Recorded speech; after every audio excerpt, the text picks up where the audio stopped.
Seguimos con nuestro plan de lectura, leyendo la Biblia juntos. Estaremos leyendo el libro de Éxodo, capítulo 11, y el Evangelio de Marcos, capítulo 12.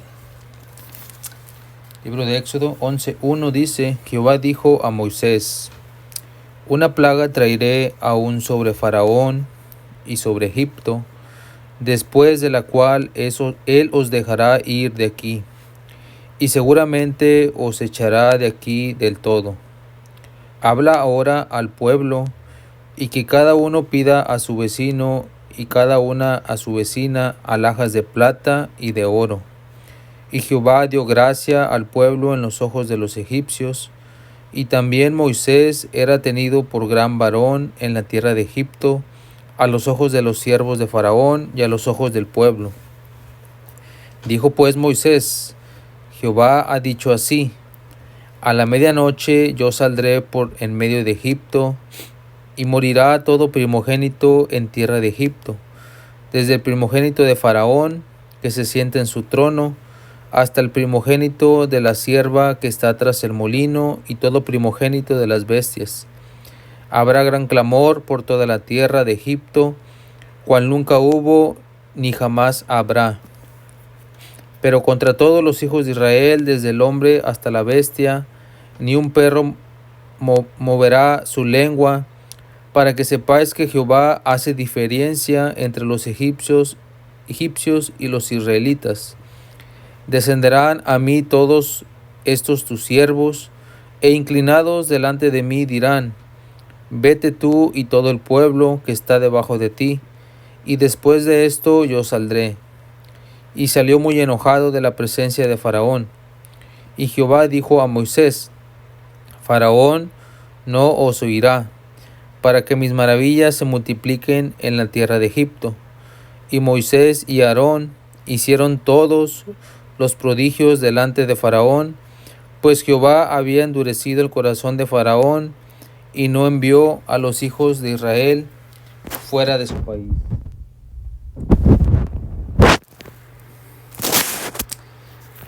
Tremendo capítulo que leemos aquí en el libro de Éxodo. Vemos cómo el poder de nuestro Dios, el poder de su palabra, inefable de Dios que no cambia, el cual vemos aquí cómo Dios dice a Moisés lo que iba a suceder, y así como Dios se lo dijo antes de que él se presentara delante de Faraón, sucedió. Entonces vemos el mensaje de Dios hacia Moisés, pero también lo podemos aplicar a nosotros a través de estas plagas que el pueblo de Egipto pudo pasar. Faraón y cada uno de los que fueron presentes pueden ver la palabra de Dios y reconocer que solamente Dios hay uno, solamente dice Dios, Jehová. Entonces, por tanto, así como Faraón tuvo que hacerlo, al igual nosotros como hijos de Dios, como creación de Dios, tenemos que doblar y confesar delante de Dios que Él es el único Dios, el único que tiene el poder para librarnos de cualquier circunstancia.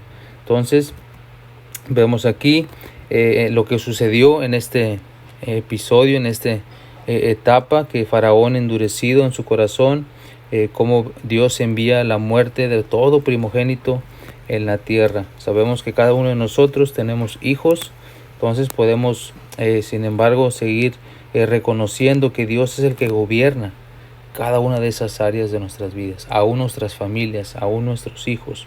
Entonces tenemos que seguir confiando cada una de las áreas, aún nuestras familias, poderlas depositar delante de Dios, entregárselas a Él.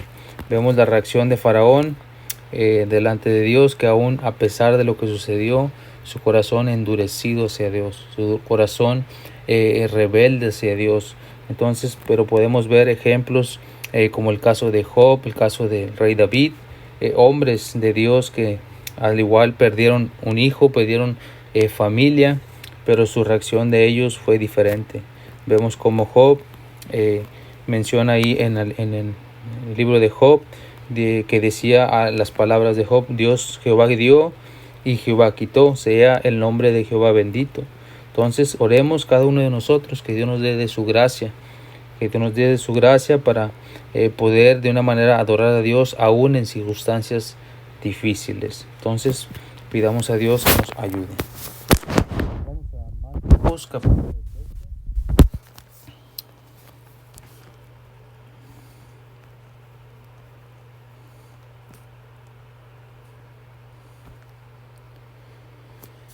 Entonces, a decirles por parábolas: un hombre plantó una viña, la cercó de vallado, cavó un lugar, edificó una torre y la arrendó a unos labradores y se fue lejos.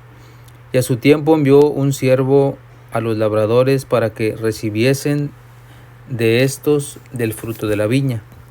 Mas ellos, tomándole, le golpearon y le enviaron con las manos vacías. Volvió a enviarles otro siervo, pero apedreándole le hirieron en la cabeza y también le enviaron afrentado. Volvió a enviar otro, y a este mataron. Y a otros muchos golpearon y a unos mataron, matando a otros. Por último, teniendo aún un hijo suyo, amado, los envió también a ellos, diciendo: tendrán respeto a mi hijo más que a aquellos labradores. Dijeron entre sí: este es el heredero, venid, matémosle, y la heredad será nuestra. Y tomándole le mataron y le echaron fuera de la viña. ¿Qué pues hará el señor de la viña? ¿Vendrá y destruirá a los labradores y dará su viña a otros? Ni aun esta escritura habéis oído. La piedra que desecharon los edificadores ha venido a ser cabeza del ángulo. El Señor ha hecho esto, y es cosa maravillosa a nuestros ojos. Y procuraban prenderle, porque entendían que decían contra ellos aquella parábola, pero temían a la multitud y dejándole se fueron. Les enviaron algunos de los fariseos y de los herodianos para que les sorprendiesen en alguna palabra. Viendo ellos le dijeron: Maestro, sabemos que eres hombre veraz y que no te cuidas de nadie, porque no miras la apariencia de los hombres, sino que con verdad enseñes el camino de Dios. ¿Es lícito dar tributo a César o no? ¿Daremos o no daremos? Mas él, percibiendo la hipocresía de ellos, les dijo: ¿por qué me tentáis? Traedme la moneda para que la vea. Ellos se la trajeron y les dijo: ¿de quién es esta imagen y la inscripción? Ellos le dijeron: de César. Respondiendo Jesús les dijo: dar a César lo que es de César y a Dios lo que es de Dios. Y se maravillaron de él. Entonces vinieron a él los saduceos, que decían que no hay resurrección, y le preguntaron diciendo: Maestro, Moisés nos escribió que si el hermano de alguno muriere y dejare esposa, pero no dejare hijos, que su hermano se case con ella y levante descendencia a su hermano. Hubo 7 hermanos. El primero tomó esposa y murió sin dejar descendencia. El segundo se casó con ella y murió, y tampoco dejó descendencia. El tercero de la misma manera, y así los 7, y no dejaron descendencia. Después de todos murió también la mujer. En la resurrección, pues cuando resuciten, ¿de cuál de ellos será ella mujer, ya que los 7 la tuvieron por mujer? Entonces respondiendo Jesús les dijo: no erráis por esto, porque ignorad las Escrituras y el poder de Dios. Porque cuando resuciten los muertos, ni se casarán, ni se darán en casamiento, ni serán como los ángeles que están en los cielos. Pero respecto a los muertos resucitan, ¿no habéis leído en el libro de Moisés cómo le habló Dios en la zarza, diciendo: yo soy el Dios de Abraham, el Dios de Isaac y el Dios de Jacob? Dios no es Dios de muertos, sino Dios de vivos. Así que vosotros mucho erráis. Acercándose uno de los escribas, que le había oído disputar y sabía que les había respondido bien, le preguntó: ¿cuál es el primer mandamiento de todos? Jesús le respondió: el primer mandamiento de todos es: oye Israel, El Señor nuestro Dios, el Señor uno es. Y amarás al Señor tu Dios con todo tu corazón y con toda tu alma y con toda tu mente y con todas tus fuerzas. Este es el principal mandamiento. El segundo es semejante: amarás a tu prójimo como a ti mismo, y no hay otro mandamiento mayor que estos. Entonces el escriba le dijo: Bien, maestro, verdad has dicho, que uno es Dios y no hay otro fuera de él. Y el amarle con todo el corazón, con todo el entendimiento y con toda el alma y con todas las fuerzas, y amar al prójimo como a uno mismo, es más que todos los holocaustos y sacrificios. Jesús entonces, viendo que había respondido sabiamente, le dijo: No estás lejos del reino de Dios. Y ya ninguno osaba preguntarle. Enseñando Jesús en el templo decía: ¿Cómo dicen los escribas que el Cristo es hijo de David? Porque el mismo David dijo por el Espíritu Santo: Dijo el Señor a mi Señor: Siéntate a la diestra hasta que ponga a tus enemigos por estrado de tus pies. David mismo le llama Señor, ¿cómo pues es su hijo? Y gran multitud del pueblo le oía de buena gana.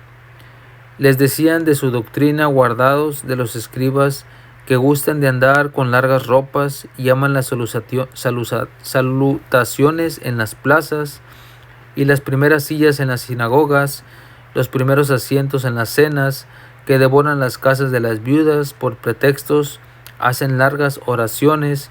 Estos recibirán mayor condenación.